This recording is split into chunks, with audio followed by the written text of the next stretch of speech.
Hello, great people. Welcome back aboard Flight V Mode. So I'm back and I wanted to tell a story that, as you can tell from the topic, is not exactly very interesting, but I just thought I will tell it right now before, when it's still fresh in my mind. And then for me, it also serves as a basis of recording it. So I will have recorded this for myself in future and probably for the kids. So before we continue, kindly hit the subscription button, the red button below there. Kindly do that. So I want to tell the story anyway. So let me just tell the story quickly. I might even have to cut that off. So half of the whole of last year, my mom wasn't well. She'd been unwell, and she actually had to travel to Nairobi to just get better treatment and care. So, but she was getting treatment, so we honestly thought that she will get well.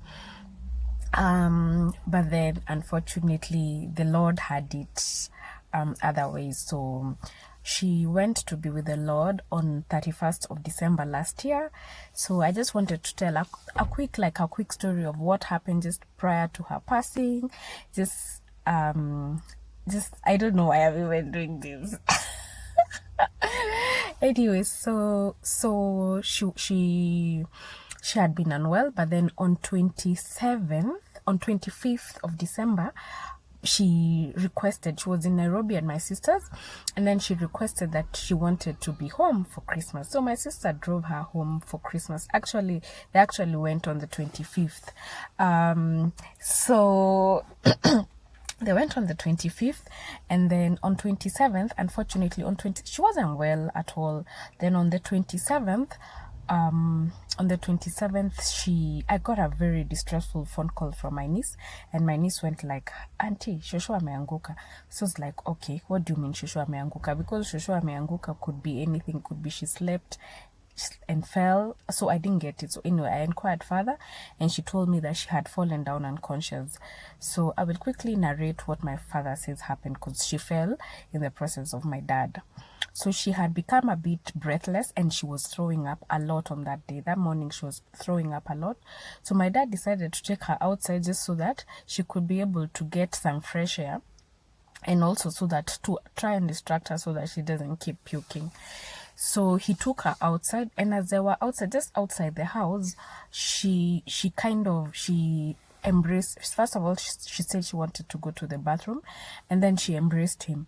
And according to him, he says he felt like it was an embrace of love. But then turns out that she was falling. So she fell, and he put her down. And then, of course, he called for help. And he says he felt her go. He felt like she was leaving. He felt like her spirit left, because her eyes rolled back. She looked like she was actually gone. But then he kept talking to her, encouraging to her, and he called my sisters and my brother, the people who were home. He called them, and they came, and then he continued talking to her, told her, take courage, my dear.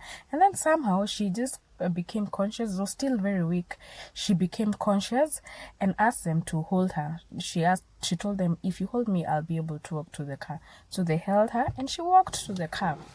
So they took her to the hospital, and as soon as they got to the hospital, the ride to the hospital was apparently very distressful, because she was sweating, she was throwing up. It was really bad. So as soon as they got to the hospital, they immediately put her on oxygen and IV fluids. And she kind of got stable, because the following day they were with her the whole day, and she was talking, she was able to eat, so she seemed pretty fine. So now I was a bit far, so I decided to travel to Nairobi, to my home. I figured I might just need to travel, because mom wasn't well. I figured maybe there was need to go home. So I traveled, and these now were the holidays. So I had to actually I had to leave my kids with my husband, and I'm pretty sure it wasn't very easy for him, because I left him with our daughters. By then they were 8, 4, and 2.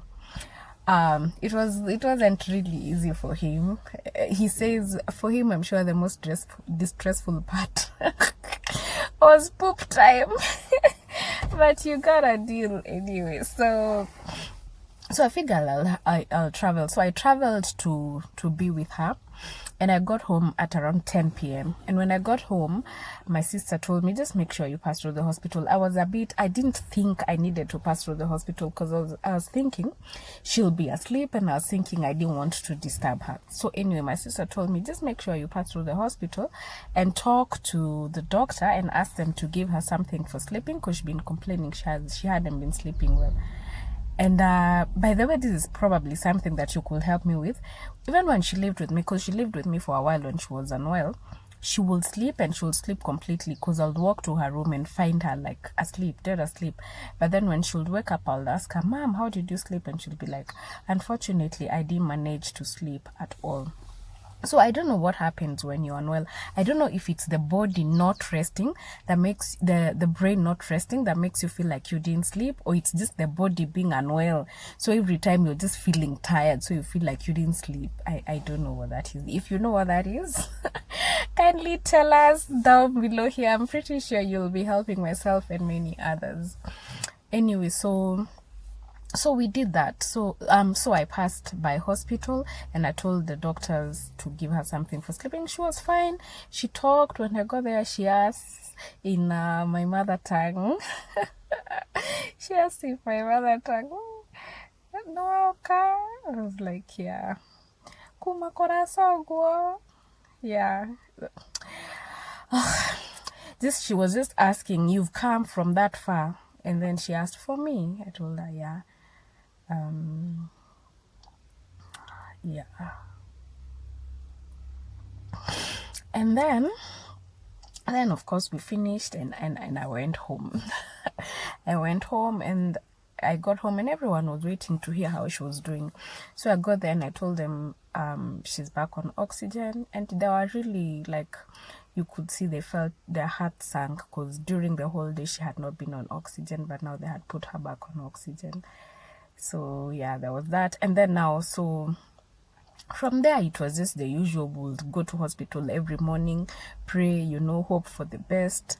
And then on Wednesday, that was on Sunday, I think. Then on Wednesday, that was supposed to be on 31st of December, it had been organized. I think a number of people now had come together, and it had been arranged that we take her to Kenyatta just for better prognosis, and just to see how she would fare.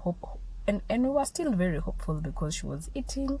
She seemed pretty, of course not in tip-top shape for sure, but she seemed fine. She was talking, she was eating a bit. She wasn't able to eat too well, and she was only on blended food, but she was able to eat a bit. So there was that. So it was figured that I think that we'll have to take her to Kenyatta. So on Wednesday morning, we woke up, my sister and I actually rode on the ambulance to Kenyatta, and that thing, my God, is driven fast.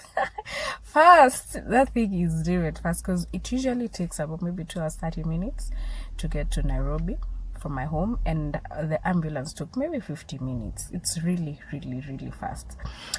So we got there, we got to Kenyatta, and hospitalization took a while, because it probably took the whole day. Or probably the part that I also didn't tell is that the morning we were going to Kenyatta, my uncle, who's a priest, came and gave her the last sacrament. The last sacrament, if you're Catholic, is the sacrament that you're given if you're too sick, and it's the sacrament that you're given. It's like a repenting sacrament. It's like giving it all up. And when she was receiving it, I actually remember feeling in my heart like she had agreed that it was the end, because I've never even witnessed anyone getting the last sacrament before, but there's a part they say, I, Sarah, she's called Sarah, I, Sarah, and she was she was mumbling everything that she was told to say. And I remember just previously, my auntie had also come to pray, and she kept saying, say with me, my sister, I shall not die, and she wasn't repeating. And I was wondering, why isn't she repeating and she could talk? I think at that point she knew it was the end for her. Yeah, so we got to Kenyatta anyway. Hospitalization took the whole day, and then in the evening we took her to the wards, and then we waited a bit. Because we really wanted to feed her. As a matter of fact, I remember we were a bit crafty, because we told the soldiers who came to throw us out that we had been told by the doctors to wait because we really wanted to feed her. But now, just before we fed her, just before the food came, she became a bit disoriented. She started seeing beautiful flying things, which my sister, because my sister is pretty insane, my sister asked, "Are they fruit flies?" I was like, oh my gosh.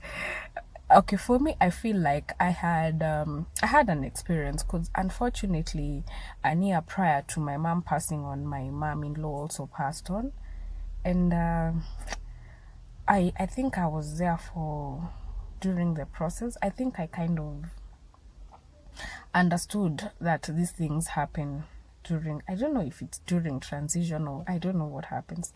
Anyway, so she had started seeing beautiful flying things. She'd started hearing people talk, and there are not people talking. She also at some point asked how she would get to the wards, and she was already in her bed, so it was a bit confusing. So we fed her. My sister started feeding her. It was ugali and chicken, and she ate. My God. She ate so well. I had never seen her eat so well for, I don't know, even when she was living in my house, she never ate that well because she had already started losing her appetite. So she would bite a bit. She ate so well. And I remember she was eating. I actually got a bit scared and went and called my cousin and told her, oh gosh, mom is eating so well. You know that thing they say about before you eat, you have a hearty meal before you pass on. So I was actually there, like, oh gosh, she's eating so well. Anyway, we fed her and then we told her so we fed her, and then now when she was feeding, she started coughing, and she coughed so hard. She coughed. We even had to call a doctor. So a doctor came and they nebulized her, and she kind of got stable. She stopped coughing and she calmed down. So we had to leave. Now at this point we had to leave, and we told her bye. We told her we were going to be there in the morning. Before we left, she called us back. We were leaving. She said, Vicky. Then we both walked back, my sister and I. And then she held our hands and asked us, what room am I in again? We told her she was in, what room? I don't even remember. We told her the room she was in, and then we said bye. We said bye. Of course, thinking that we'll come in the morning and find her. But what? That wasn't going to be the case.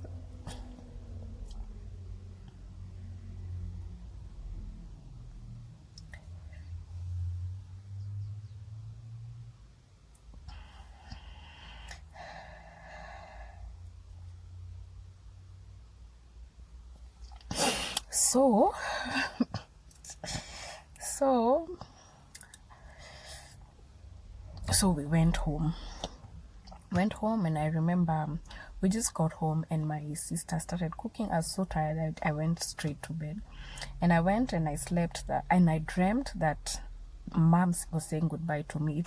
It felt like a memory. It didn't feel like a dream, and she wasn't in her sick state. She was a very healthy mom. It was a long time ago, and she was saying bye to me from home. We were home, and I'm the one who was leaving. She's not the one who was leaving. I was leaving to go somewhere, and it seemed like I was going to college, and she was telling me bye. And in that dream, my sister woke me up. So my sister woke me up and said, I've been called to the hospital. So it's like, oh my gosh, does that mean mom is dead? She told me no, we just have to go and find out. So we went to hospital. My brother-in-law, my sister, and I, by the time we got there, my sister had called my uncle to be there, just I think for moral support. So my uncle was there. So we found them there at the lounge waiting. And my sister just went past them and went straight to the ward. And then I also came and said hi and passed and went straight to the ward. But when my sister got to the door, I think she just couldn't move past that. I think just it is indeed a very scary time. You want to know, but you don't want to know. So I came, and I passed her. So I went straight to where we left my mom. And then, of course, she wasn't there, and and there was nothing there. The bed wasn't there, and she wasn't there. So I came back and told my sister she's not there. So my sister was like, "What do you mean she's not there?" I was like, "There's nothing there. The bed is not there, and she's not there." So my sister is a very serious optimist. Oh my God! If you want to be told, there is no corona in the world right now. Look for my sister. I'm sorry, Grace. I'm just making fun of you. Anyway, so I passed by and told her, and so about it. In wards, there's usually a room. I actually didn't know what those rooms were for. There's a room on the side. So I told my sister, there she is. There was a body that had been covered, and it was clearly my mom's body. So yeah, so my sister walked towards the body. I couldn't. There's no way I was going to view the body, so I walked away from the body and I walked towards where my uncle was. And I walked for a while, and then I think, you know, the way you see someone that can hold you together and then you crumble. So I think I just crumbled, like my legs failed me. And then, of course, he held me, and then I cried.